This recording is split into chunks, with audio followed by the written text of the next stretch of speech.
السلام علیکم ورحمۃ اللہ وبرکاتہ۔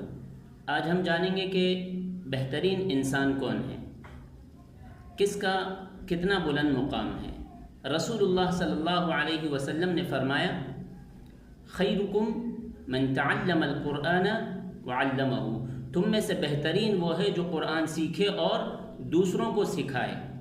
قرآن پڑھنے پر اجر ضرور ہے، لیکن صرف پڑھنے کی کتاب نہیں، یاد رکھیے عمل کی کتاب ہے۔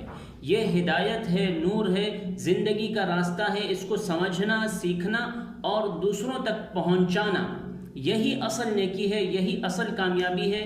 ہر آیت دل بدل سکتی ہے، ہر حرف نیکی کا خزانہ ہے۔